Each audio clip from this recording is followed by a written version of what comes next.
Deme un minuto para empezar a Digo, huele wow, ¿no? Ajá. la clase. Este cambiamos de luz, porque le ponía a que algo a la bro. Uh, uh.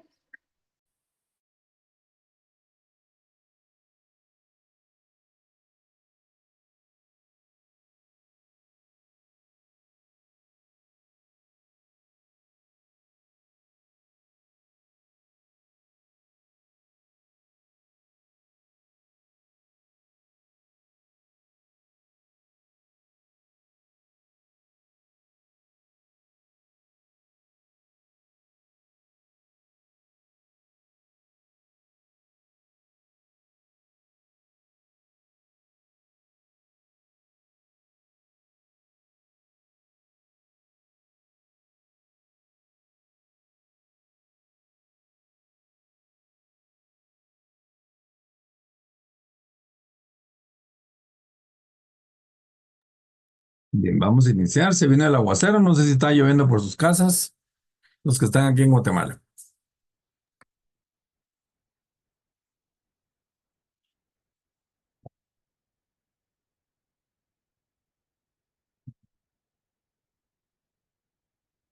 Hola, buenas noches. Acá ya dejó de llover, pero sí llovió bien fuerte.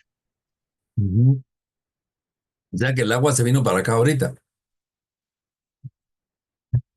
¿Por dónde estás, Sí, Irene? yo estoy en zona 11. Zona 2, 11. 11. Bueno, es Ajá. que hace un ratito llovió fuerte y ahorita empezó a llover otra vez. Yo estoy aquí en zona 7. Estamos cerca. Sí, estamos cerca. Sí.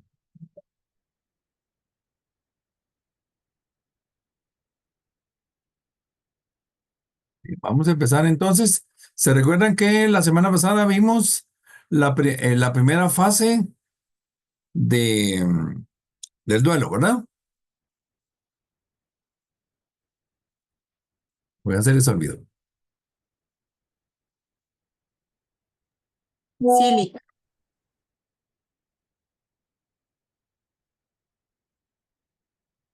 Y hablamos que era la evitación. Y habíamos puesto como una fecha de referencia de que el suceso de duelo había pasado el 1 de julio, creo que habíamos dicho. Y nos habíamos quedado que la persona, a pesar de que ahorita ya estamos en 20 de agosto, creo, la persona está todavía viviendo la fecha entre el 1 y el 15 de julio. Se quedó perdido por allá. Su calendario está atrasado.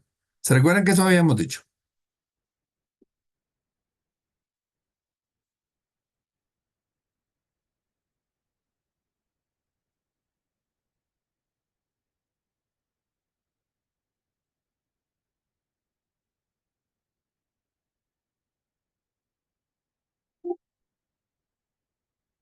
Bien, entonces, hoy vamos a entrar a ver la segunda fase, que se va a llamar la asimilación. Entonces, la primera era la evitación.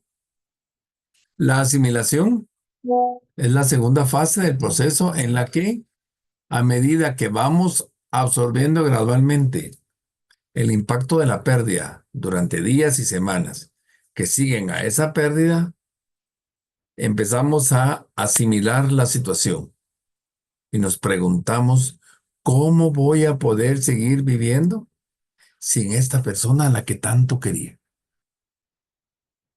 Ya no estoy pensando tanto en la persona, sino ahora estoy pensando en mí. Después de quedar desprotegido por esa conmoción en la que al externalizaba ira, evitación, enojo, tristeza, soledad, con toda la intensidad, aprendiendo todas esas lecciones de la ausencia de ese ser querido en todos los contextos de nuestra vida. No está a la hora del desayuno, almuerzo, cena, en la tarde, en la noche, fines de semana. Si me llamaba por teléfonos todos los días, ahorita ya no me llama, etcétera. Entonces ya ese aturdimiento va pasando y empezamos a pensar en nosotros. En este momento ya estamos solos porque la gente que nos acompañaba en ese proceso de duelo ya regresaron a sus casas. Ya pasaron los 9 días, 15 días, y entonces en este momento empiezo a experimentar un duelo diferente. Tal vez aquí empieza nuestro duelo. En la primera parte empiezo a manejar un duelo, pero más que duelo es como, ¿qué pasó? Me tengo que como acoplar a lo que está pasando. Nos pasa en esos aspectos cotidianos de la vida, 2 días, 2 veces al día o 3 veces al día, si desayunamos, almorzamos y cenamos, ponemos un plato menos en la mesa. Si es nuestra pareja, dormimos solos cada noche. No encontramos a nadie con quien entablar una conversación casual, de hablar cómo nos ha ido el día después de volver a la casa. Compramos juguetes para el hijo de otra persona después de haber perdido al nuestro. Como que nos empezamos a buscar cómo llenar ese vacío. ¿Qué es? ¿Qué voy a hacer ahora yo? Cuando, por ejemplo, tenemos a un difunto que ha sufrido mucho antes de morir, después de una larga lucha contra el cáncer, en esos momentos decimos que mejor que descanse.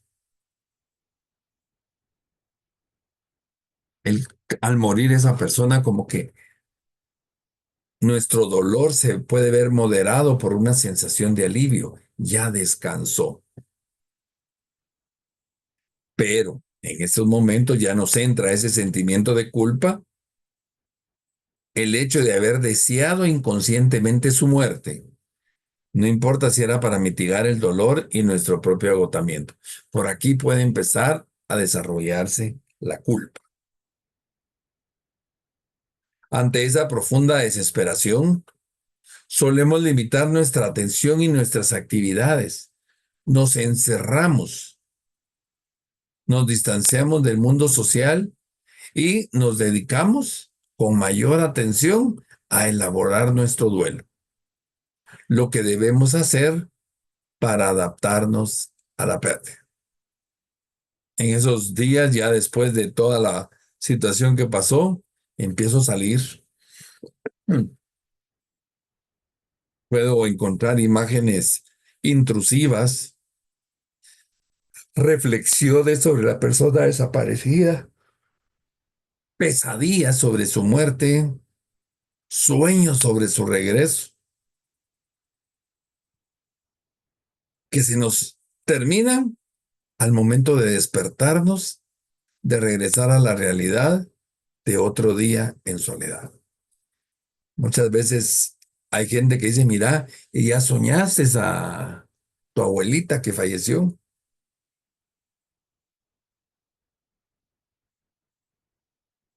como que si esa fuera la garantía. Estamos con delirios de persecución, que sentimos el olor de la persona, sentimos su respiración, oímos una voz que pensamos que era la persona, caminando en la calle, nos encontramos y pensamos que la vimos, etcétera. Estamos en esa asimilación. Es natural.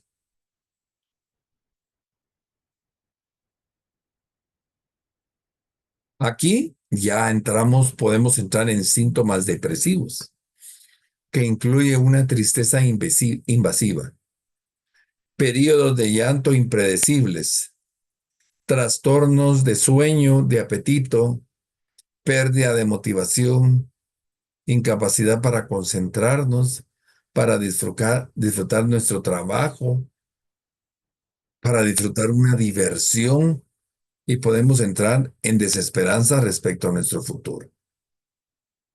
Pueden haber ansiedad y sensaciones de irrealidad, lo que les decía, experiencias alucinatorias de la presencia del ser querido. Pueden haber presencias alucinatorias, aunque también dentro del mundo de la parapsicología, algunos aseguran que La persona se presentó en espíritu a su habitación, a la casa, etcétera. Y se lo digo parapsicológicamente porque eso va a otro mundo, hacia un mundo espiritual que no es estudiado ni por la tanatología ni por la psicología. Pero sí puede suceder.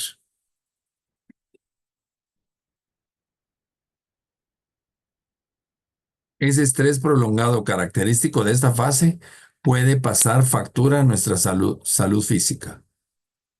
Pueden surgir nerviosismo, sensaciones de embotamiento, náuseas, trastornos digestivos, quejas corporales difusas de dolor, que me dolió el oído, que me dolió un dedo, que me dolió algo y se quitó. Por minutos puede durar horas. Un dolor de muela, etcétera. Y el hecho de que ese estrés constante de los sistemas inmunológicos y cardiovascular del superviviente puede acentuar la susceptibilidad a vivir enfermedades, a provocar fallos cardíacos en casos extremos, lo que da explicación al aumento de la mortalidad en meses o años posteriores a la pérdida. Sin embargo, afortunadamente la mayoría de las personas que han sufrido una pérdida superan ese estrés fisiológico en la medida que van asimilando gradualmente la realidad de su pérdida y encuentran maneras de seguir adelante con sus vidas. Bueno, platiquemos un poco de todo esto. En la primera fase, ¿se recuerdan? En la evitación, no acepto yo la muerte, pero estoy rodeado de familia, estoy rodeado de amigos. En los primeros 15 días, en el primer mes, siempre va a aparecer alguien que nos pregunta por la persona fallecida y nos vuelven a dar el pésame. Entramos en la misma situación de desconsuelo, pero a medida, como les decía, después de los 9 días, vino algún familiar al entierro, se quedó una semana, pero regresa a su país, a su departamento, a su municipio, todo el mundo regresa a trabajar. Si ya tenemos hijos grandes, nuestros hijos regresan a la escuela, regresan al trabajo, nosotros mismos regresamos al trabajo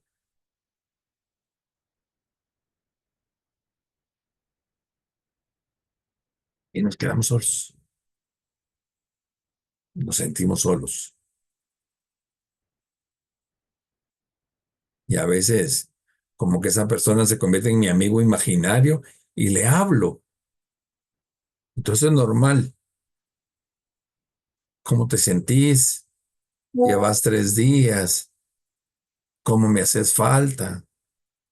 Etcétera, etcétera, etcétera. Pero como le dedicamos esos primeros días al muerto, nos olvidamos de nosotros mismos. Y entonces cuando empezamos a asimilar, todo nuestro sistema inmunológico se viene al suelo, nos da gripe, nos da gastritis o inclusive personas que se les estaba desarrollando alguna enfermedad como un cáncer, una diabetes, un tumor, se les desarrolla más rápido por ese mismo pérdida de sistema inmunológico. Perdimos las defensas, la misma tristeza ataca eso. Yo recomiendo siempre que en los siguientes 15 días a la pérdida del ser querido, la persona más cercana la lleven al médico o que vaya con el médico. Y también es el momento en el que pueden entrar a un proceso de tanatología y si es un duelo patológico, a un proceso psicológico e inclusive psiquiátrico. Por favor, ¿alguna pregunta? Yo tengo una pregunta. Cuéntame, Gabriela. Em, Dijiste que después de estos 15 días sería bueno que entren a un proceso, Ujú. ¿verdad? No es como recomendado esperar un poquito más para ver cómo se desarrolla pues como que pues sí, el proceso de la pérdida o desde los 15 días si ya la No, tristeza es muy, se muy, puede esperar más, porque como les decía, puede ser 15 días o un mes, ya, porque depende de cómo empezó tu evitación. claro, ok. Por ejemplo, les voy a contar un caso. Un muchacho de la oficina, su mamá se le murió ayer martes. El viernes, pues yo lo vi y lo saludé, ¿qué tal? ¿Cómo está? Ay, preocupado usted, mi mamá está malita. No me dijo que tenía. Yo sabía que la mamá estaba teniendo problemas de tiroides, pero eso venía haciendo de hacía hace como un año. Bueno, el lunes llega a la oficina, Saúl se llama, ¿qué tal, Saúl? ¿Cómo está? Mal. Puchica, usted viene bravo, ¿qué pasó? Ahí le cuento después. Miren su proceso de evitación.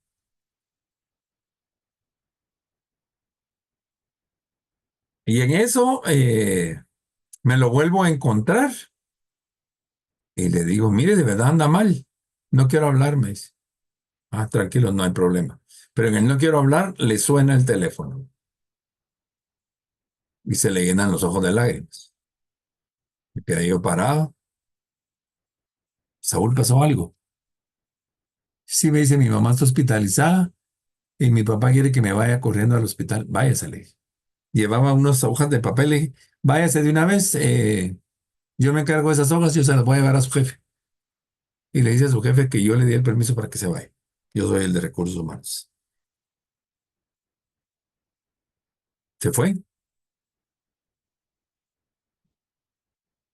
Y ayer recibo la llamada por teléfono de que había fallecido su mamá. ¿Cómo está Saúl? Por eso le dije que estaba mal ayer, me dijo. Pero miren, entero, el muchacho súper entero, no lloraba, no expresaba nada. ¿Dónde estás? Estoy en el Ix, voy para allá. Lo encuentro en la puerta porque en el Ix no dejan entrar a todos, ¿verdad? Y le digo, ¿qué le pasó?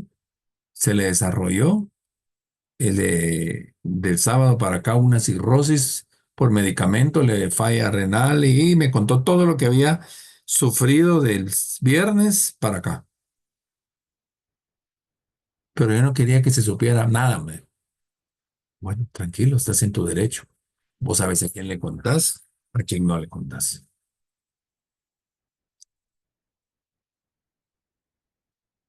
Fuimos al entierro hoy, de parte de la oficina, me llevé como a 10 personas. El papá de él destrozado. La abuelita, que era la mamá de la señora que murió, destrozada. Los hermanos también. Y él era el bastión. No se miraba llanto, no se miraba nada. Le digo, Saúl, ¿estás bien? Sí, gracias por venir. Muy diplomático él en relaciones públicas atendiendo a toda la gente.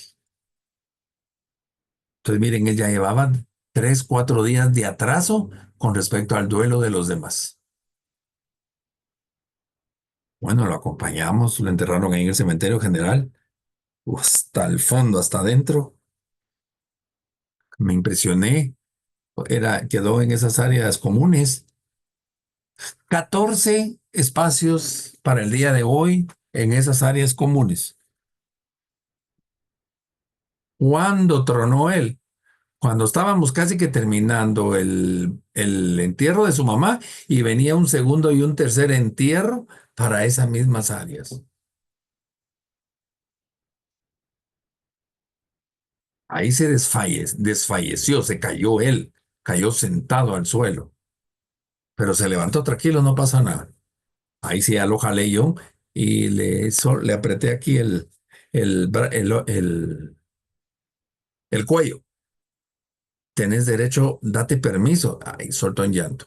Pero fue un llanto de 2 minutos y luego se bloqueó. Me dice, mañana llego a trabajar. No, no, no, le dije, te me quedas descansando en tu casa. No, no, no, yo no quiero estar en la casa. Bueno, como te sientas mejor. Pero él está evitando porque se tomó la tarea, se echó a la espalda el dolor de todos. El proceso de él va a ser más fuerte. Estoy pronosticando, ojalá que no sea así, pero cuando su familia entre a la segunda fase de asimilación, él va a estar todavía metido en el mundo de la evitación. Entonces, ahí, en este caso, él sí necesita tanatología.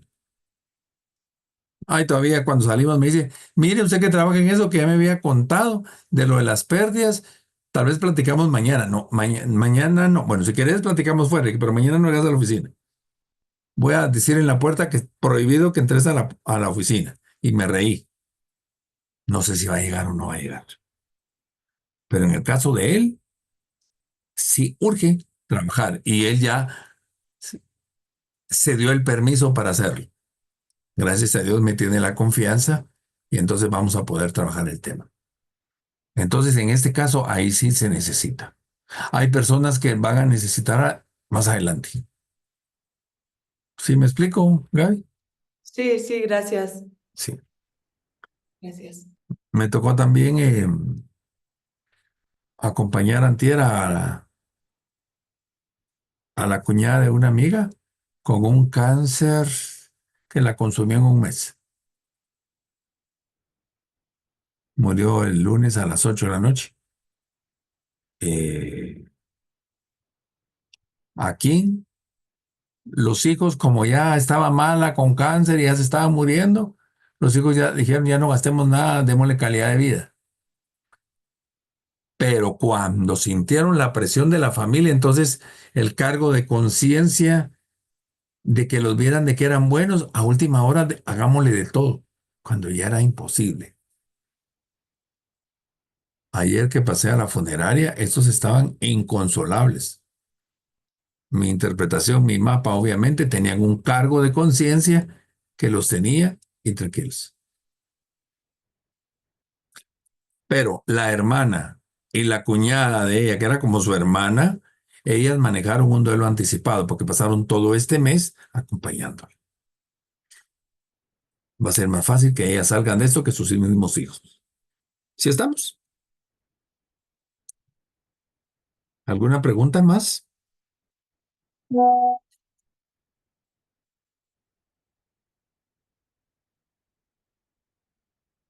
Tienen preocupado que están en silencio. Como que si estuviéramos jugando Ouija. ¿Hay alguien por ahí? Lick, disculpe, ¿cómo se puede saber si un duelo ya es digamos, para que lo trate un psiquiatra o un psicólogo? Por ejemplo, me voy a ir a un caso extremo. Las maras, que estos nunca van a aceptar ayuda psiquiátrica. Ellos mataron a alguien de las maras zona 18, mató a alguien de la Salvatrucha y se meten al velorio del que mataron para perpetuar crímenes. Ahora, hay familiares que a raíz de que fallece alguien, eh, quieren suicidarse.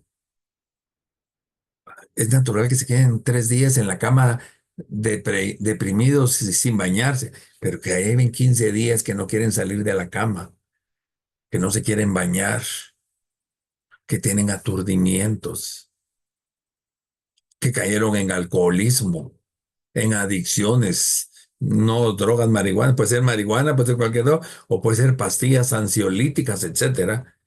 Esas personas a gritos están pidiendo asistencia psicológica o asistencia psiquiátrica. ¿Estamos, Sandra? Silic. ¿Alguien Silic, más? gracias. Ahora, un tema que vamos a ver más adelante, la resiliencia. Ahí viene también la fuerza de la persona.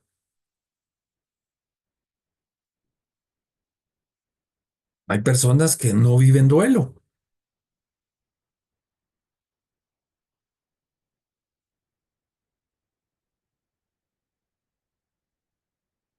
¿Será malo? ¿Será bueno? No sé. Cuando murió mi mamá, yo estuve en todo su proceso de su enfermedad y su muerte. Mi duelo fue mi momento de reflexión con ella. Ella expusieron el cadáver en la sala desde como las 2 de la mañana, pero yo dije a la gente que llegaran a partir de las 5 o 6 de la mañana. Esas 3 horas yo me quedé con mi mamá a solas. A partir de las 5 de la tarde, 5 de la mañana que empezó a llegar la gente, yo a atender gente. Que me hizo falta, pero nunca hubo un duelo. Yo atendiendo a las personas, me recuerdo que mucha gente, amigas de mi mamá, ya viejitas igual que ella, ay, ¿qué vamos a hacer? Y llorando y tranquilas, yo dándoles como apoyo, consuelo a esas personas. Y como que entregando como que esa fue mi asimilación, porque yo sabía lo gastada que ella ya estaba. Entonces, tal vez el proceso de duelo yo lo platiqué mucho con ella, la preparé para su momento y me imagino que al prepararla yo mismo me estaba preparando. Pero hay personas que se cierran y no quieren sacar nada. Hay que darse permiso. Si una parte del cuerpo no llora, perdón, si el ojo no llora, otra parte del cuerpo va a llorar. A veces, ¿Alguna pregunta? perdón, Lic, Sí, a Sandra. veces póngale que mi trabajo es atender a personas que ya han perdido a un ser querido. Entonces, a veces están muy tranquilos en la velación, pero en el momento de la inhumación es un choque para ellos, ¿verdad? Es la parte más dura. Entonces, Los dos momentos ajá, más duros de la velación o exactamente, del velatorio es el momento que sale el cadáver de la funeraria o de la casa y el momento en que lo están enterrando. exactamente. Ahora mi pregunta es, póngale que una persona cae en ansiedad y llora y llora y llora y llora. ¿De qué manera poder orientarle a esa persona o poder acompañarla para que de alguna manera pues deje esa ansiedad? ¿Cuántos días lleva de estar llorando? Póngale que lleve unos 5 días. No hay problema, que llore. ¿Pueden todo el mes llorar? Muy Lo que bien. pasa es de que cuando alguien llora, el que se siente molesto es el que está a la par del que está llorando, porque yo no sé qué hacer Sí, con el que está llorando. exacto. Entonces no es tanto el sufrimiento de la persona, sino el sufrimiento de los de alrededor. Oh, ya, ya. Muy bien. Y cuando estoy Pues, hablando de esto, agarremos el ejemplo también un divorcio. Aunque ajá. sea lo mejor que pudo haber pasado el divorcio en los primeros días. ¿Y qué pasó acá? Y ya firmé. Una mujer, ¿va? Ahora ya no soy de Pérez. Ahora ya no soy de nadie. Ahora soy libre otra vez. Todavía no han entendido la libertad, sino que entran en levitación. Entran en shock, no quieren hablar con nadie, no le quieren contar a nadie. Ya a los 15 días, a las 3 semanas, le sale la cólera. Desgraciado tal por cual, no vas a encontrar a otra como yo. Tú. Y ahí entra tu duelo. Porque en el principio tu cólera te está consumiendo. Sí, Y cuando necesita el apoyo de esa persona, a raíz de eso no fumaba y ahora cigarro tras cigarro, empiezan a comer mucho o no comen o no duermen o empiezan a alcoholizarse, etcétera. Ahí es donde se necesita apoyo psicológico.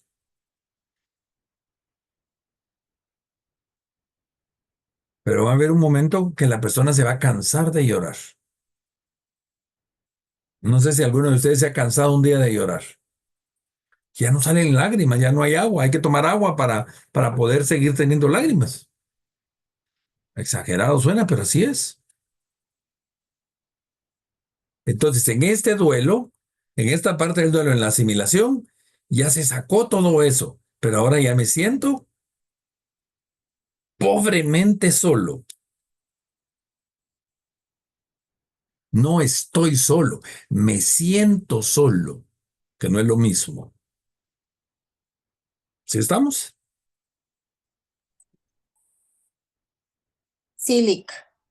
¿Alguien más? ¿Preguntas?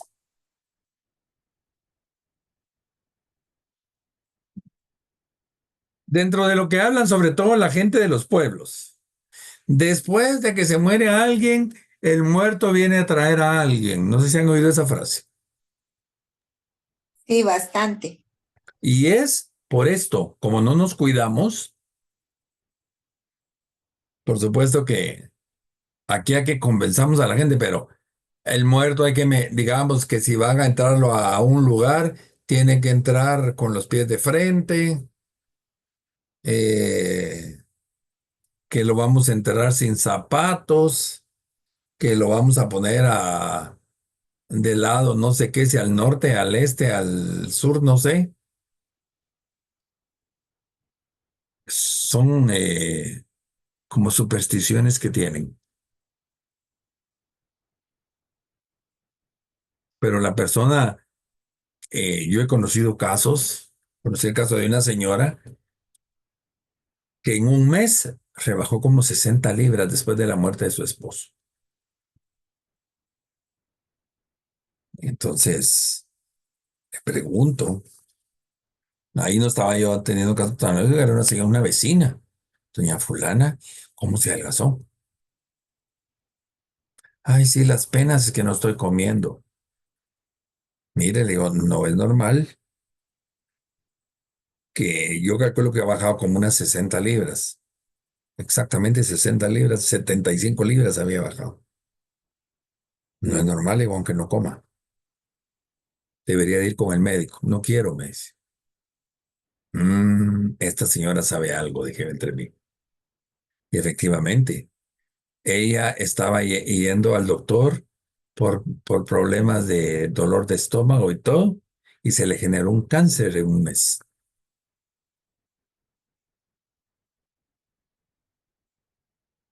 Obviamente ya no se recuperó, ya se murió como al, a los 2 meses de que falleció el esposo.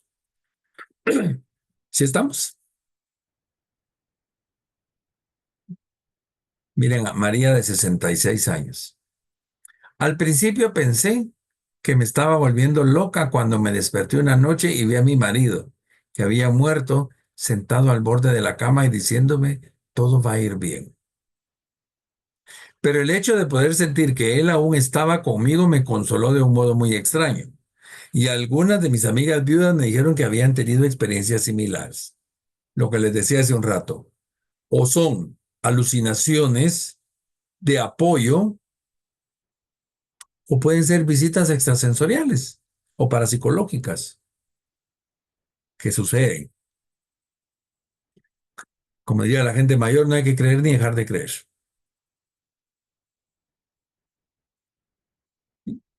Y yo sí he sentido la presencia de algunas personas al momento de morir. Bueno, estaba oyendo esta muchacha Andrea Ruano que ganó la medalla de oro en tiro. Cuando murió su papá aparecieron mariposas. Cada vez que hay alguna situación especial para ella surgen mariposas y dice que antes de dar el último tiro, cuando clasificó, pasó una mariposa. Dice ella que era la presencia de su papá. Eso era lo que ella creía. Si es la presencia de su papá o no, es otra cosa.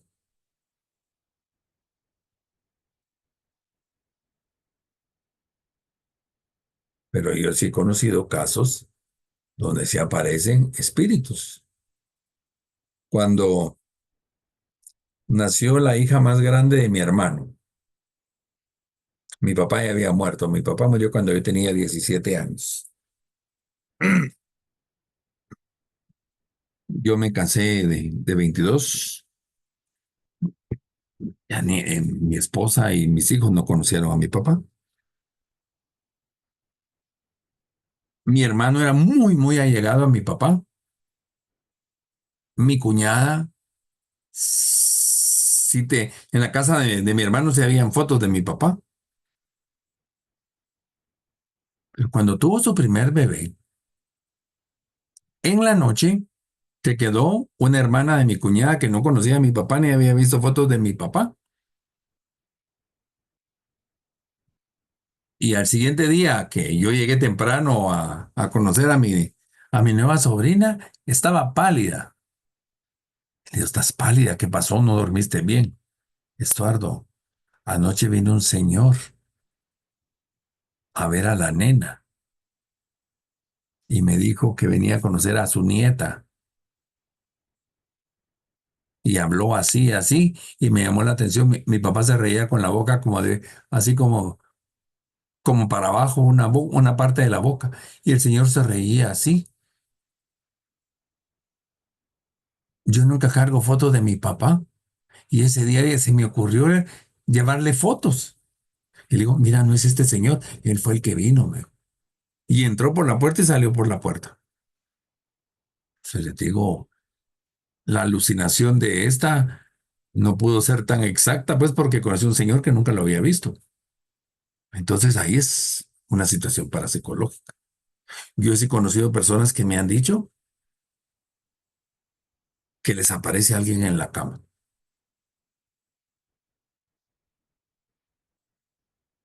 Parapsicología, el día jueves, hace 2 jueves, cuando fue el accidente de mi hermana, en la noche se me vino a la mente una señora y vi sombras. Y hasta sentí que me hablaban esas sombras. Y esa señora se llamaba Gloria y el sábado se murió. A la misma hora que yo estaba soñándola o viendo, pues estaba despierto. A esa hora estaban ingresando al hospital a esta señora. Entonces, hablado así en lenguaje informal, se vino a despedir de mí. Es posible. Eso es parapsicología. ¿Se recuerdan que la energía es más rápida que el cuerpo? A veces estamos tan pegados, tan allegados a la persona que estamos tan allegados a la persona que, ¿cómo se llama? Que nos sirve de apoyo, de soporte o de consuelo. Tengo una amiga, ella quedó viuda muy joven, su esposo tiene como unos 30 años de haber fallecido. Cuando ella tiene situaciones difíciles, que tiene que tomar decisiones o cosas por el estilo, sueña con el esposo, con el fallecido. Entonces, se los cuento porque en este mundo espiritual hay cosas muy interesantes. Yo sé que muchos no van a creer esto. Cada quien tiene que vivirlo a su manera. Pero puede pasar en estos momentos, cuando yo ya estoy solo. ¿Preguntas?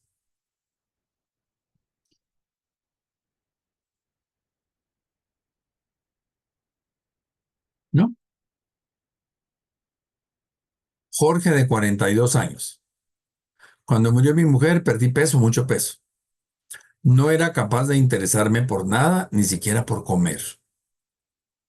Era como si hubiera perdido las ganas de vivir. Pasó un tiempo hasta que volví a prestar atención a mi salud y empecé a hacer lo que debía. Las personas se descuidan por estar pendiente de lo demás. Y aquí se termina la asimilación. ¿Se recuerdan que la evitación la dejamos como el 15 de julio? En esta asimilación la persona caminó como el 16 de julio a como el 8 de agosto. La persona ya va alcanzando el tiempo, pero todavía va atrasado. Y entramos a la tercera fase que va a ser la acomodación. En la acomodación, finalmente, la angustia y la tensión, que son características de esa asimilación, empiezan a ceder en la dirección de una aceptación resignada de la realidad de la muerte. Y ahora nos vamos a preguntar, ¿qué va a hacer de mi vida ahora? En la asimilación es, ¿qué voy a hacer ahora sin fulano? Aquí es, ¿qué va a hacer de mi vida? Ya pensar en mi futuro. Y aunque en la mayoría de nosotros hay añoranza y tristeza por meses, años, después de la muerte, nuestra concentración, nuestro funcionamiento físico, corporal, espiritual, emocional va a mejorar de manera gradual. Vamos a ir recuperando un mayor nivel de autocontrol emocional y nuestros hábitos de alimentación, de sueño, van a volver a la normalidad. Y aquí dice meses o años.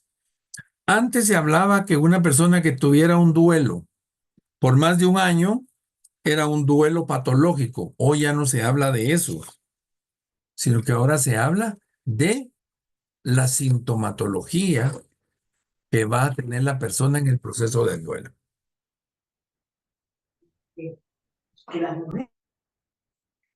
Eh, el primer año es el más difícil. Vienen fechas significativas. La primera Navidad, solos, su primer cumpleaños, mi primer cumpleaños, todos los primeros. Y ahí puede entrar y regresar a la asimilación. Pensemos que queda viuda la señora con una hija de 12 años y 3 años después, cuando le va a celebrar sus 15 años, entra en mucha tristeza porque el papá ya no va a bailar el vals con la niña. O la niña, o la señorita de 15 años, se va a sentir triste porque ella ya no va a disfrutar de su papá como otras niñas sí lo hicieron. Entonces, vamos a tener retrocesos en nuestros procesos. ¿Sí me explico?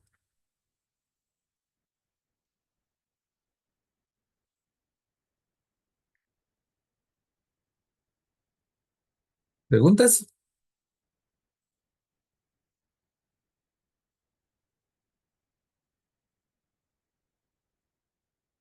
No preguntes. A medida que van desapareciendo los síntomas físicos, vamos recuperando nuestra energía en cortas explosiones, que van seguidas de periodos más largos de actividades dirigidas al logro de objetivos. Y esto nos va a permitir empezar con ese largo proceso de reconstruir nuestro mundo social que ha quedado destrozado tras la pérdida. Y no vamos a reemplazar a la persona fallecida, sino que vamos a ampliar y fortalecer nuestro círculo de relaciones que encajen con una nueva vida. La tenemos que adaptarnos. Eso es rehacer la vida.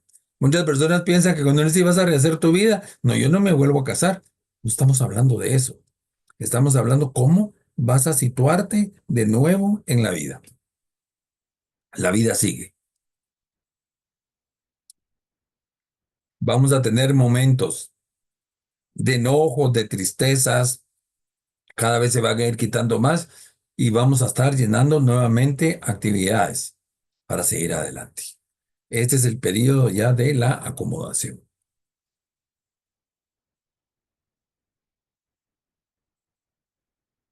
Y al igual que sucede en todas las fases del ciclo de duelo, de esta manera se avanza de manera regular.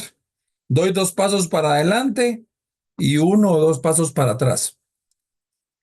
Los esfuerzos que logré alcanzar para reorganizar, puedo retrocederlos por una dolorosa conciencia de la pérdida.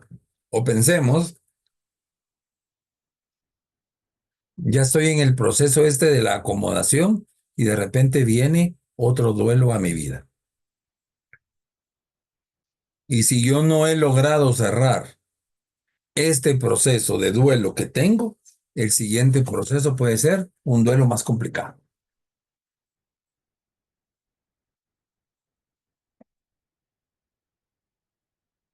A lo largo de este periodo, podemos sentir punzadas de tristeza, sentimientos de culpa. Por ejemplo, una joven o un joven viudo empiezan a tener relación con otra persona, con otra mujer, con otro hombre, e intentan hacer una nueva pareja. Pueden entrar en crisis. O también hay personas que se les murió un hijo y dicen tengamos otro hijo para sustituir a este hijo. Nunca va a haber sustitución. Recordémonos, o dentro de las fases, cuando vamos superando el duelo, es porque vamos a tener un equilibrio entre el recuerdo de mi pasado y cómo voy a invertir mi futuro durante el resto de mi vida, lo que va a significar hacer ajustes y reajustes continuos en mi vida.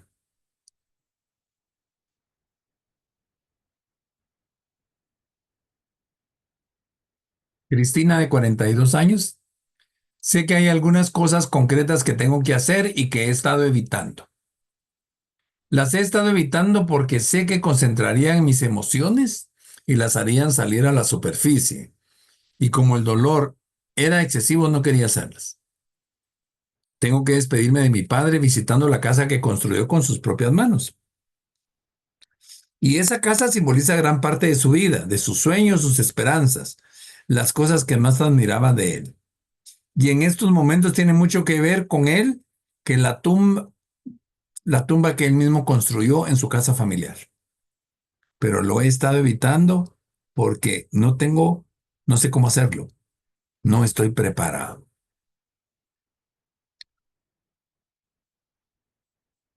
¿Cuándo regalo la ropa de mi fallecido? ¿Cuándo regalo las pertenencias? ¿Cuándo tiro cosas? Cuando esté preparado. Porque ese ya es el paso de un desprendimiento total. Yo conocí el caso de una señora que perdió su bebé en su parto. El niño nació y como a las 2 horas murió. El esposo, para que la señora no sufriera mientras el niño murió en el ICS, el señor fue a quitar la cuna, limpiar el cuarto, para que cuando ella llegara no viera nada. Fue lo peor que pudo haber hecho. Porque la señora no tuvo tiempo de despedirse de todo lo que significaba ese bebé que traía. Entonces a veces hay familias que le dicen, bueno, mira, vamos a desocupar la casa. No, es hasta que la persona esté lista. Señora, ¿cuándo se va a quitar el traje negro? Cuando usted ya esté lista. Señor, señora, ¿cuándo va a volver a salir con sus amigos? Cuando usted ya esté listo. O cuando ya usted esté lista.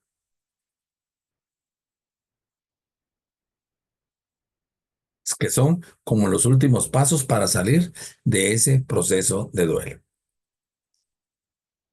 Entonces, ¿durante cuánto tiempo es normal lamentar la pérdida de un ser querido? Va a depender. Va a depender mucho.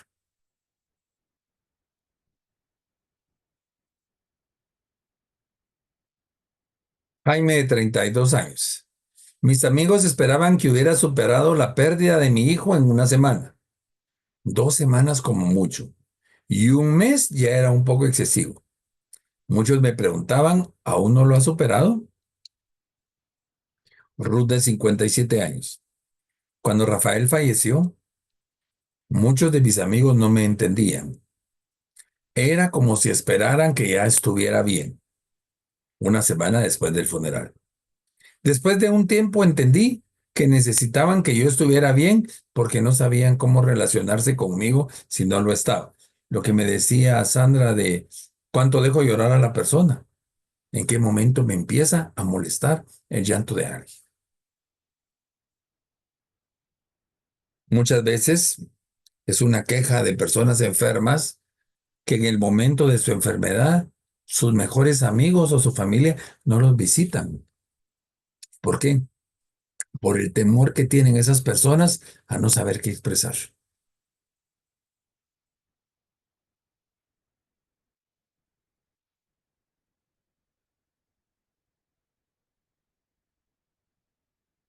Esa soledad que se siente porque uno no es comprendido por los demás.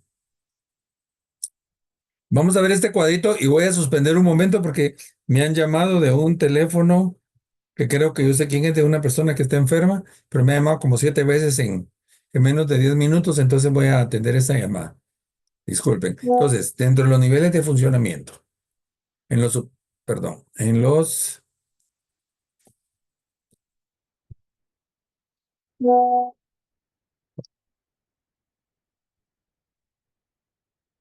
niveles de funcionamiento de los supervivientes en los 2 primeros años de vida. Miren, malo, bueno.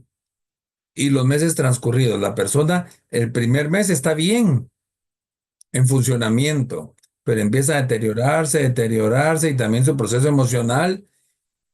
A los 6 meses entra en un bajón, vuelve a subir hasta los 9 años, vuelve a caer. Al año llega, pero casi que al año, miren, vuelve a caer. Empieza a subir, bajar, subir, bajar. Así es el proceso del duelo. No siempre se va a estar bien, porque estamos como en una montaña rusa de emociones. ¿Alguna pregunta?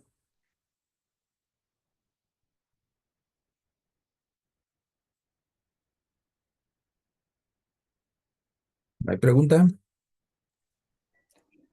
No, Lick, por el momento. Gracias. Por favor, voy a contestar esta llamada a ver qué está pasando, a ver si no es una persona que está malita. Por favor, denme unos 2 minutitos, por favor.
Ya estoy por acá.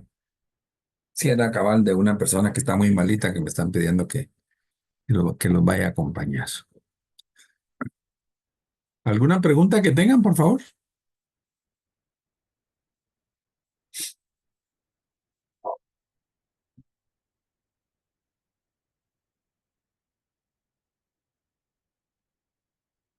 Qué callados ustedes.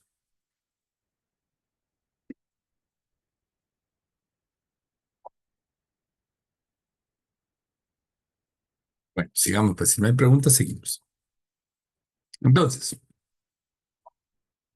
en los momentos que siguen a la toma de conciencia de la pérdida, vamos a experimentar desorganización extrema, que va a abarcar desorganización en nuestros sentimientos, angustia, pánico, en nuestros pensamientos, incredulidad, dificultades de concentración, de atención, en nuestra conducta, agitación, dificultades para dormir, para comer. Sin embargo, protegidos por esa conmoción que es la evitación y el aturdimiento de la fase de la evitación, vamos a recomponernos, al menos aparentemente en los días siguientes. Ya en esta fase de acomodación ya estamos llegando al 20 de agosto. Ya la persona ya casi que se empató con su tiempo para empezar a vivir en su futuro. Durante los primeros días de duelo, como les decía anteriormente, nos mantiene a flote todo el apoyo social del acompañamiento comunitario, de la pérdida antes, durante y poco después de la ceremonia funeraria. Familia, amigos, compañeros de trabajo, todo el mundo está pendiente de nosotros. Pero 15 días después ya no. Y es en este periodo cuando es más probable que los demás reconozcan nuestro dolor y nos ofrezcan asistencia tangible en formas de ayudas concretas en la preparación de comidas, en tareas relacionadas con la ceremonia funeraria, en días de descanso, de responsabilidades laborales. Al menos aquí en Guatemala se dan 3 días por fallecimiento. Los vecinos que le llevan a uno que comida, bueno, cuando tiene unos vecinos buenos, ¿no? Algún familiar que nos dio dinero, alguien que se va a encargar, mira, no te preocupes, a los niños los voy a llevar al colegio yo esta semana, etcétera. Ahí nos están apoyando. Y yo me siento solo. Pero esta aparente recuperación es fugaz, ya que al pasar los 15 días que siguen a esa pérdida, emprendemos una larga y desigual caída hacia una mayor desorientación y depresión que no toca fondo hasta meses después. Esta puede tardar más tiempo.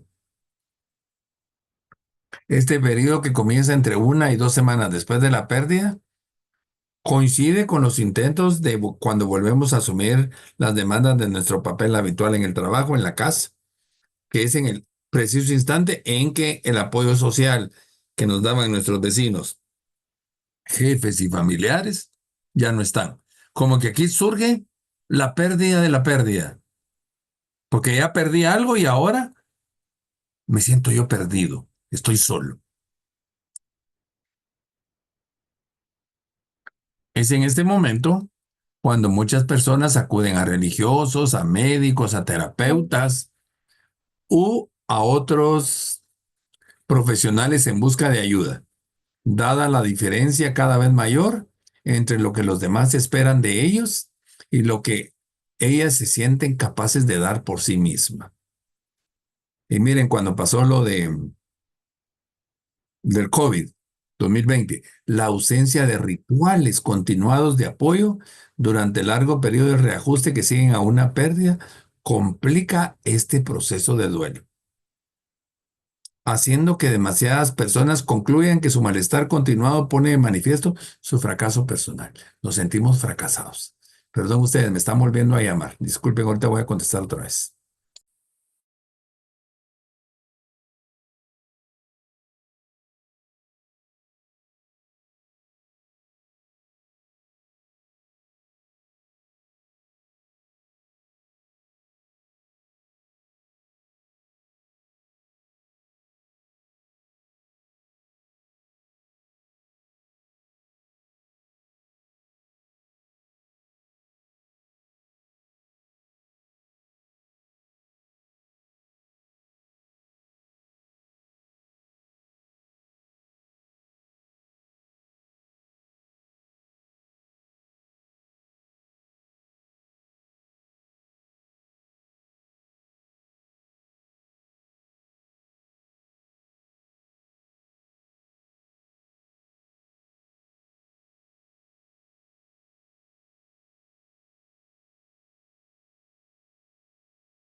Espero que ya me resuelvan, pero si ya la persona ya está muy malita, les dije que tipo 9:30 voy a llegar a verlos.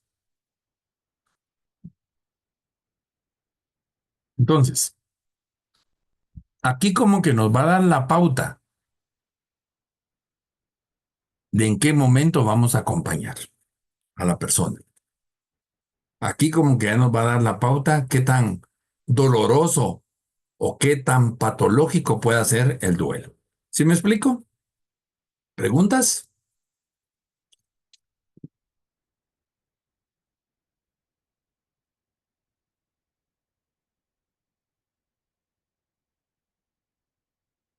Están tan callados que a veces me da la impresión que no tengo a nadie por ahí. ¿Sí están por ahí o no? Ah, bueno, ya, si no, dije, ya me sentía como loquito hablando solo. Ahora, Luisa, de 37 años. Para mí el verdadero duelo no empezó hasta 6 meses después de su muerte. Había estado aturdida hasta ese momento, pero entonces me di cuenta, es Navidad y Eric no está aquí. Miren, esta persona vivió en habitación 6 meses. Ahora, el camino es doloroso, pedregoso, y es de esperar que nuestro funcionamiento se vea afectado en ocasiones de mayor significado, en el primer año sobre todo. Si acostumbramos a hacer un viaje de vacaciones, hoy no va a estar.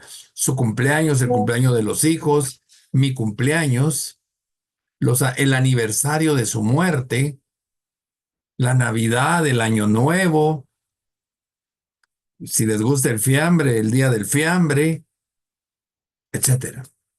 Y entonces, a mí a veces hay personas que me dicen, miren, no sé por qué estoy triste hoy. Hoy es que 20 de agosto, 21 de agosto. Mire qué había el 21 de agosto. Ay, mañana era el cumpleaños de mi esposo. Y la tristeza, o pensemos, el 25 es el cumpleaños de mi esposo, o era el cumpleaños de mi esposo. 5 días antes ya caen en esa depresión. Un 25 de agosto nos casamos. Fechas significativas. Es normal. Con el tiempo, a medida que vamos asimilando las lecciones que nos enseña la pérdida y aprendiendo a enfrentarnos a un mundo nuevo que ha quedado empobrecido para siempre, podemos ver el dolor con cierta perspectiva y dedicarnos a la vida con mayor plenitud. Pero este proceso es más largo de lo que muchos piensan. Tiende a durar años en lugar de meses e implica la aparición periódica de picos de duelo, años e incluso décadas después de la pérdida. Lo que mirábamos acá. Puede ser que en 10 años vuelva a caer hasta acá. O pensemos, se murió mi papá cuando yo tenía 17 años. O se murió mi abuelito cuando yo tenía 15 años. Y tal vez estaba acá y ahí iba subiendo y 2 años después mi papá vuelvo a caer para acá. Y luego alguna otra muerte significativa. Bueno, en mi caso, mi hermano hasta que tenía 50 años y puede ser que estuviera acá. Y luego mi mamá cuando yo tenía como 56 años que estuviera por acá. Entonces, esta repetición puede estar pasando. Pero también puede suceder, se me murió mi mascota o perdí un libro, me robaron el carro, etcétera. Pueden ser cosas que pueden ir sucediendo que hacen que yo me mantenga en ese espiral, en esa montaña rusa de emociones. ¿Sí estamos claros? Luis, de 39 años. Antes creía que el duelo era algo que estaba limitado en el tiempo, que aparecía cuando alguien moría, pero que podía elaborarse en unos meses o en años en la mayoría de los casos. Ahora ya no pienso de la misma manera. Mi padre murió cuando yo era solo un niño pero he sentido intensamente su ausencia en muchos de los pasos de mi desarrollo personal, como cuando me licencié en la universidad sin que él estuviera ahí para verlo, o cuando mi esposa y yo tuvimos nuestro primer hijo y me di cuenta de que nunca conocería a su abuelo. No creo que las lágrimas que vertí en esos momentos signifiquen que haya elaborado mal mi duelo, sino más bien que mi padre sigue siendo una presencia ausente en mi vida, que forma parte de mí. ¿Qué tan significativa ha sido esa persona? Les comparto. Por ejemplo, yo no sentí tanto la muerte de mi papá. No nos llevábamos mal, pero mi hermano se llevaba muy bien con él. Mi papá y yo chocábamos en muchas cosas. Chocábamos en deportes, chocábamos en mi estilo de educación, chocábamos en un montón de cosas. Entonces, va a sonar feo. Cuando él murió, yo me sentí en paz porque ya no tenía quien me contradijera tanto mis sueños, mis anhelos de vida. Pero mi mamá sí fue muy significativa para mí. Mi abuelito que murió antes de mi papá fue muy significativo para mí. Entonces, como que voy a vivir más esos dos duelos que el de mi papá. Mi papá está enterrado en el cementerio general y hoy que estábamos hablando con que fuimos los gerentes a acompañar a este muchacho y otras personas de la oficina, me pregunta uno de ellos, mira, ¿y dónde está enterrado tu papá? Acá, y ha sido. Yo como unos 25 años que no sé ni dónde, no he ido. Como el cementerio general se han caído un montón de personas, nosotros teníamos un mausoleo familiar, yo no sé si existe eso. Y lo dije y ni me llamó la atención ir a buscarlo. Sin embargo, a mi mamá sí la voy a ver seguido, le llevo flores. Mi abuelito, él está enterrado en Tacisco, me encanta ir a Tacisco. Bueno, el cementerio de Tacisco es precioso. Aprovecho para visitar familia, ir a traer queso, crema y todo eso, pero sí lo tengo como una visita especial, porque eran significativos. Y eso, lo que repito, no quiere decir que mi papá no lo quisiera. Simple y sencillamente, también ya pasó, bueno, mi abuelito también ya pasó mucho tiempo, pero como que mi abuelito fue más camarada mío. Y muchos decían que yo me parecía mucho a mi abuelito,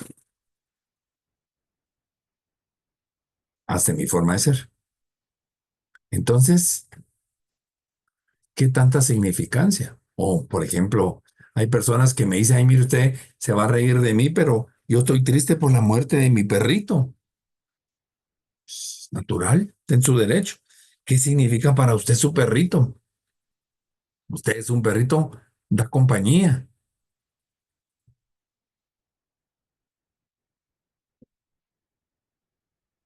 Para un niño es significativo el que se le haya perdido, se le haya roto su camiseta favorita. ¿Sí me explico? Entonces, ¿qué hace lo significativo? Cada quien determina qué es significativo para cada quien. Preguntas.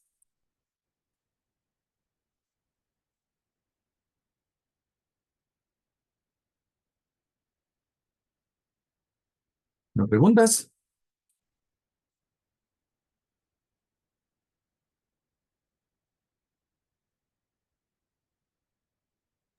No por el momento. De acuerdo. Ahora entremos a ver un poquito los duelos complicados. Por ejemplo, un duelo complicado. Aunque los duelos no los tenemos que patologizar, enfermar. Tampoco tenemos que ver el duelo como que si fuera una enfermedad. Es importante reconocer que la reorganización satisfactoria de la propia vida después de una pérdida importante no es el resultado que esté garantizado. Hay gente que nunca supera el duelo por muchas situaciones. En realidad, nos podemos quedar atascados de muchas maneras en el ciclo del duelo. El duelo puede estar aparentemente ausente, hacerse cronológico o representar una amenaza para nuestra vida. Hay personas que no rehacen su vida nunca y se quedan donde se quedaron. Pero si no sufren, eso no es un duelo complicado. Les contaba el caso de esta amiga que cada vez que tiene problemas se le aparece su esposo en sueños. Ella quedó viuda con 4 hijos a la edad como de 33 años. Una mujer muy guapa, de soltera, tuvo muchísimos pretendientes y cuando quedó viuda aparecieron otra vez sus pretendientes de antes y ella nunca quiso volver a hacer su vida. Se dedicó a sus hijos. A la fecha le guarda el duelo al esposo.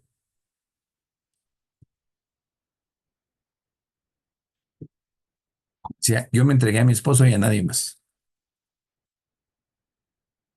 Pero vive tranquila. Ese no es un duelo complicado. Pero conozco el caso de una señora que ella dice que su duelo no era complicado, que no le afectaba su vida, pero sí le afectó la vida a sus hijos, porque los hijos sufrían por el duelo de su mamá. Ese ya es un duelo complicado, porque recuérdese que el duelo lo estamos viviendo en familia, no somos islas. Entonces, cada quien está viviendo una manifestación de su duelo de diferente manera. Entonces, si yo estoy triste, yo quisiera que todos los en mi casa estén tristes. Si yo estoy llorando, yo quisiera que todos en mi casa estuvieran llorando. Pero cada quien va a reaccionar de diferente manera. ¿Sí me explico? Y ahí es donde aparecen los duelos complicados. O cuando, por ejemplo, ya todos van en asimilación y acomodación y yo estoy en evitación, como que estamos hablando dos idiomas diferentes. Ahí es donde se va a ir complicando el duelo. Estos resultados negativos pueden ser más probables en casos de pérdidas traumáticas, cuando, por ejemplo, hay daños en el propio cuerpo, como ataques físicos, violaciones, o que tienen lugar cuando un ser querido es víctima de la violencia, de un homicidio sin sentido. Una persona que fue atropellada por alguien que iba bajo efectos del alcohol. Ayer aquí, casi que a 2 cuadras de mi casa, mataron a 2 tipos, a 2 señores. No sé si, independientemente de lo que estuvieran metidos o no estuvieran metidos, si fue delincuencia o fue un ataque dirigido, a la familia le afecta. Un gran amigo mío, médico, lo mataron el año pasado. Él era gerente de no sé si era el Herrera o el centro médico, y él no quiso atender a unos narcos. Lo persiguieron y lo fueron a matar por los próceres. Imagínense eh, lo que vivieron sus hijas, su ex esposa, porque ya estaban divorciados, la mamá. O estaba viendo las noticias, eh, mataron a un entrenador de fútbol, no sé si supieron, lo mataron hace como 3 días. Lo conocía yo, Julio Leiva. La señora lloraba y decía, mataron a mi hijo, me mataron a mí. Eso decía, mataron a mi hijo, me mataron a mí. Solo decía la noticia, yo no fui a la funeraria porque creo que hoy lo enterraban, pero no sé si lo enterraron aquí o lo enterraban en otro lado. Pero entonces cuando hay violencia, es más difícil, es más probable que haya patología en el duelo. ¿Se recuerdan el caso de Cristina Siecaviza? Ese cadáver no ha aparecido. Ese es un duelo congelado. Que la familia sigue enojada.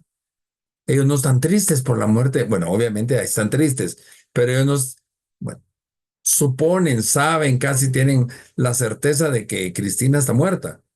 Pero mientras ese cadáver no aparezca, hay una esperanza ahí de que a lo mejor no está muerta. Ya se murió el que mató a Cristina, pero el odio está ahí. Y toda la injusticia que pasó del tipo que la mató, más la señora que, la suegra que estaba metida en cuestiones de, ¿cómo se llama?, de seguridad y la justicia fue inclemente, etcétera, etcétera, etcétera. Entonces son situaciones también que pueden afectar en el duelo. La familia de Cristina va a quedar más tranquilos cuando se descubra el cadáver de ella, que a lo mejor nunca va a pasar. O este muchachito, ¿cómo se llama? Pilarruco, uno que mataron que era músico del Store. Ese deseo de venganza que pueda existir. También puede ser difícil acomodar las muertes fuera de tiempo que no están sincronizadas con el ciclo vital familiar, como el caso de la muerte de un niño. La naturaleza nos dice que los hijos vamos a enterrar a los padres. Es muy doloroso cuando los padres tienen que enterrar a los hijos, y más cuando es un niño o un adolescente, porque ahí estamos renunciando, no, estamos perdiendo todo el futuro de mi hijo.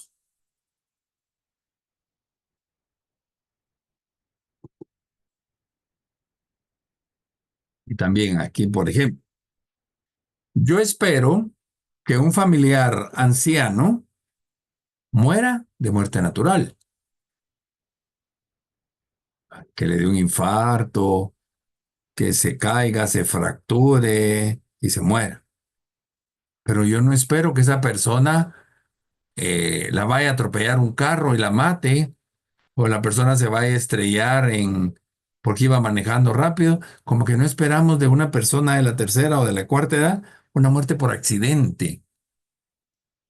Como tampoco esperamos la muerte de un niño por enfermedad. Como que esperamos más que se cayó, que en bicicleta lo atropellaron, pero que un niño, es más duro ver a un niño con cáncer que a un adulto con cáncer. Y es más duro ver a un adulto con cáncer de 80 años que a un adulto de 40 años.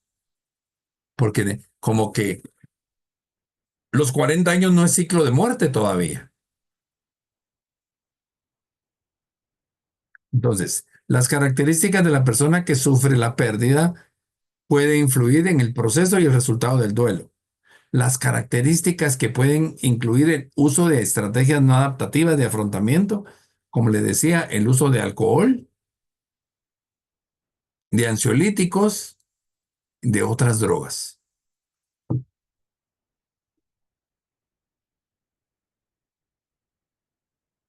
Preguntas.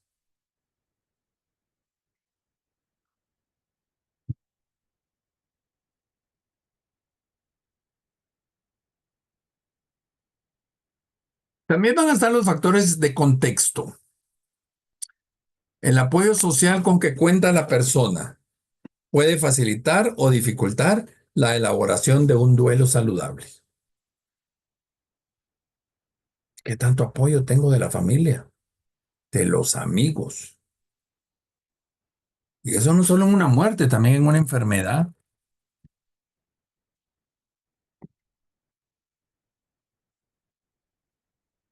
¿Cómo está mi contexto? Un ejemplo especialmente dramático es el fenómeno de la sobrecarga del duelo, cuando tenemos muertes simultáneas o secuenciales, que son significativas. Por ejemplo, una situación de guerra, la pandemia, accidentes en los que mueren varios amigos o miembros de la familia. Y entonces, se murieron 8 y son 8 duelos y un duelo, porque es el duelo por el acontecimiento, pero un duelo por cada pérdida. Y eso se vuelve más complicado. Conocí el caso de un señor que iba de vacaciones para Honduras con su esposa, su suegra, sus 3 hijos eh, creo que era la hermana de él, su esposo y creo que 2 hijos iban en un microbús. Y él a última hora no se puede ir porque tenía que sacar un trabajo. Entonces les dice, adelántense ustedes y yo me voy a ir al siguiente día en bus. Y cuando iban por la altura de Izabal, tienen un gran accidente y se mueren todos.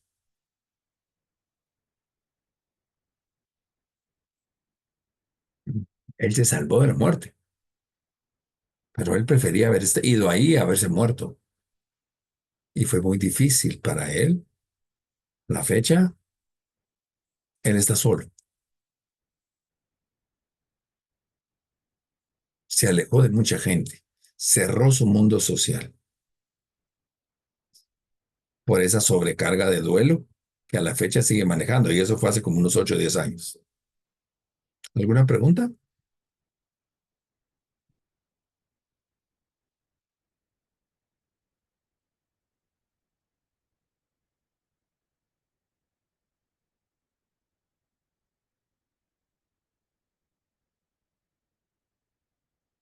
¿Me preguntas?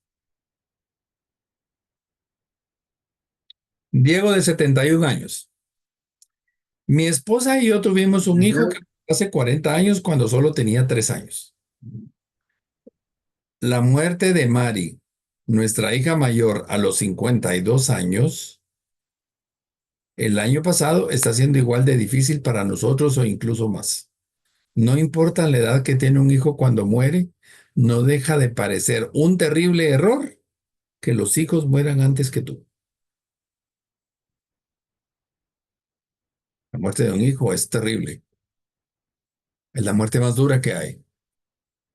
En segundo lugar, si tengo una muy buena relación de pareja y tengo años, 30, 40 años de vivir juntos, la muerte de la pareja.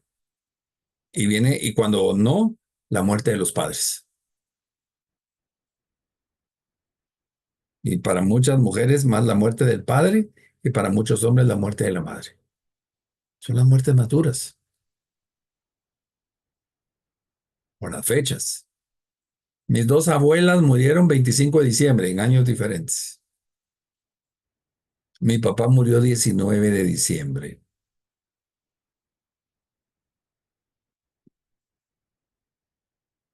A mí no me afectó tanto las fechas, pero en mi casa la celebración de Navidad ya era una celebración de tristeza.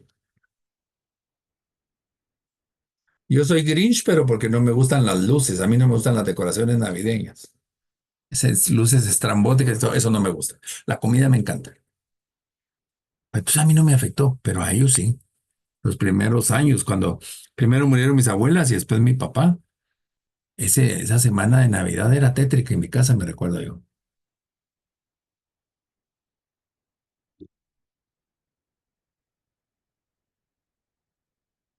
¿Cuándo debemos buscar ayuda? Aunque el dolor, la soledad y los trastornos que acompañan el duelo no tienen nada de anormal, hay algunos síntomas que les tenemos que poner atención para acudir a un profesional, que puede ser un médico, un psiquiatra, un guía espiritual, sacerdote, pastor, un responsable de grupo de apoyo, un profesional de la salud mental, psicólogo, tanatólogo, pero cada persona debe tomar una decisión libremente. Tiene que haber voluntad de parte de la persona, no lo podemos llevar obligados. Y no se asusten que empiecen a atender a una persona y solo les llega una sesión.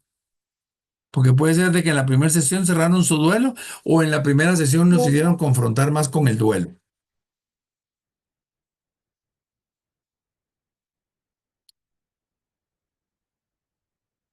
Entonces, hay que llevarlo libremente. Cuando a mí me llega una persona, pues yo le pregunto, ¿quién lo refirió? ¿Qué anda buscando?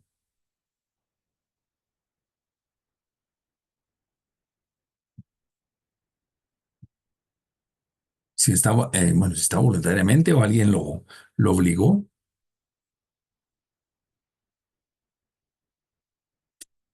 Tuve el caso, me tocó atender una familia, entraron a su casa a robarles, pusieron resistencia y los ladrones les dispararon. Era esposo, esposa y 3 hijos.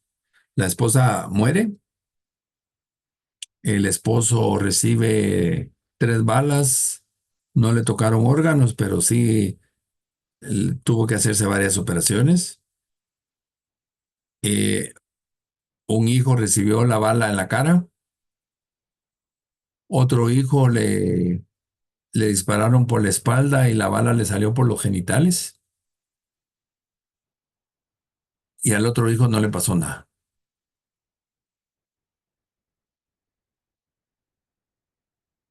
Y me localizan a mí, la empresa donde él trabajaba, para que diera apoyo tanatológico familiar. Y el que no quería apoyo era el que no le pasó nada. Y él me decía, ¿cómo sé yo que no es usted el que les disparó? Porque entró en una gran desconfianza.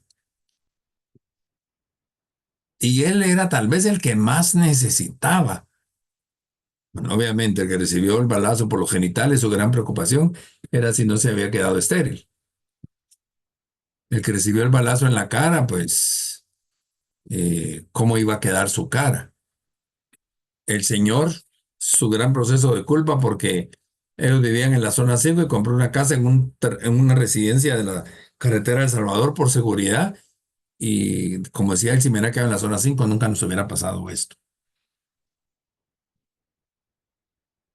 Procesos diferentes. Con el que más trabajé fue con el señor y con los otros 2 hijos. Ah, y después me tocó atender a la abuelita, o sea, la mamá del señor, porque ella ya vivía sola y todos ellos se llevaron a la abuelita para que los ayudara. Pero la señora también entró en un periodo como de incomodación. Veamos señales para cuando necesitamos ya un psicólogo, que me lo preguntaba Sandra hace un rato. Intensos sentimientos de culpa, provocados por cosas diferentes a las que hizo o dejó de hacer en el momento de la muerte de su ser querido. Aquello, el si hubiera hecho tal cosa, la persona no tenía las competencias. Nosotros no podemos permitir culpa. Es el único sentimiento que no debemos dejar que la persona tenga. Pensamientos de suicidio que van más allá del deseo pasivo de estar muerto o de poder reunirse con su ser querido. Hay personas que dicen, me quiero unir con el ser querido, pero cuando ya hay pensamientos de suicidio, que se van a tomar unas pastillas, que van a encontrar la pistola cerca, hay señales de suicidio también. Desesperación extrema. La sensación de que por mucho que lo intente, nunca va a poder recuperar una vida que valga la pena vivir. Esa persona que se quedó estancada en ese periodo de evitación y ya no se supera.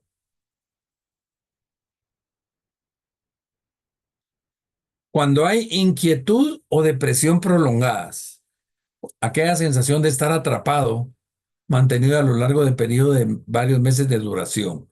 Me quedé en ese periodo de evitación y no he ni siquiera empezado el duelo. Síntomas físicos como la sensación de tener un cuchillo clavado en el pecho, pérdida sustancial de peso, como que me falta aire. Eso puede representar una amenaza para bienestar físico.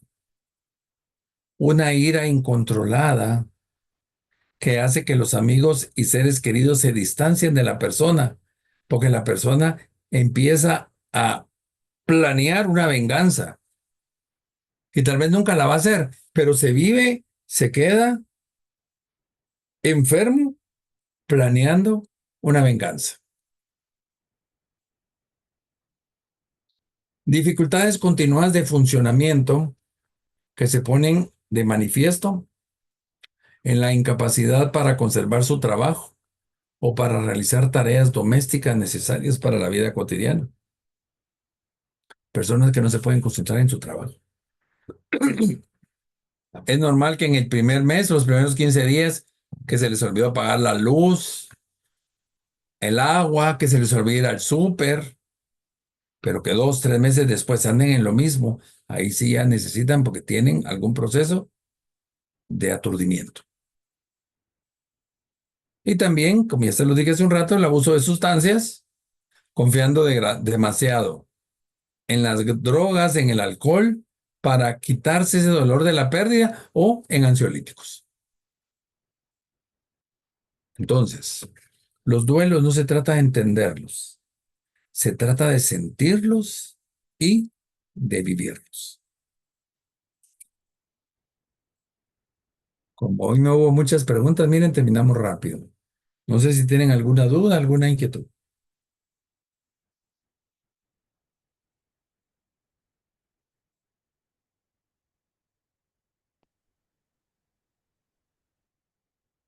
Buenas noches.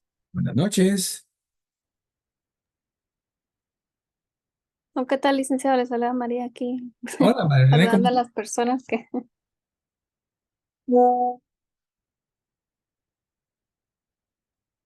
¿no tiene ningún comentario? Todo claro, dice por acá Pablo. De acuerdo. Estamos claros entonces con el proceso. Seguimos todavía. Tenemos una tercera y una cuarta clase de este módulo de pérdidas, cambios y duelo. Pero aquí vimos las tres fases, eh, como resumidas un poquito más, de acuerdo a lo ¿cómo se llama? Del modelo de la doctora Elizabeth Kuller. ¿Nadie tiene ninguna pregunta? ¿Alguna inquietud que tengan? ¿No? María René, ¿iba a hacer algún comentario? No, licenciado, gracias. Ah, bueno. Bueno, entonces si no tenemos dudas, inquietudes, hoy descansamos por acá y nos vemos el próximo miércoles, siempre a las 7 de la noche. Feliz noche. Que tengan una excelente noche, una excelente semana. Gracias. Feliz noche. Feliz noche. Gracias, licenciado. Feliz noche. Buenas noches. Gracias.